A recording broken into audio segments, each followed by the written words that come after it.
مولا علی فرماتے ہیں بہترین لوگ بہترین نیت رکھتے ہیں اور ان کے سارے کام رب سنوار دیتا ہے، اور جن کے کام رب سنوار دیتا ہے ان کو کوئی بھی خراب نہیں کر سکتا، کیونکہ اگر آپ ایک اچھا کام کرتے ہیں تو اللہ تعالیٰ کی ذات آپ کے لیے آسانیاں پیدا کر دیتی ہیں۔ اگر آپ کوئی فطور والا کام کرتے ہیں تو مشکلیں آپ کے سامنے آتی ہیں۔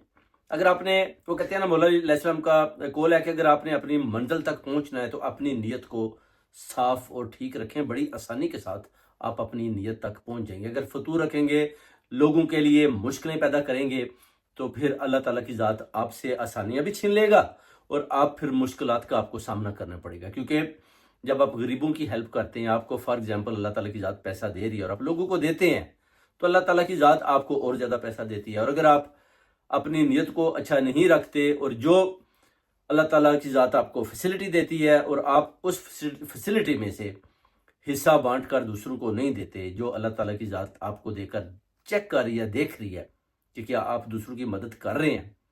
تو پھر آپ کو پتہ ہونا چاہیے کہ جب مشکل آتی ہے تو پھر آپ کو یہ سمجھ لینا چاہیے کہ اللہ تعالیٰ کی ذات آپ کے اوپر خوش نہیں ہے۔ اسی لیے ہمیشہ یاد رکھیں، آپ نے کسی بھی منزل تک پہنچنا ہے تو آپ کی نیت صاف، شفاف اور سب لوگوں کے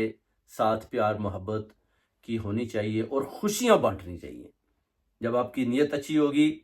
آسانیاں پیدا ہوں گی تو آپ خوشیاں بانٹیں گے تو آپ کے دل کو بھی سکون ملے گا۔ اور اگر آپ کی نیت اچھی نہیں تو پھر یاد رکھیں مشکلات آپ کے سامنے کھڑی ہیں اور آپ نے ان کو فیس کرنا ہے، اور پھر ان کو فیس کرنے کے لیے آپ کے اندر طاقت بھی ہونی چاہیے۔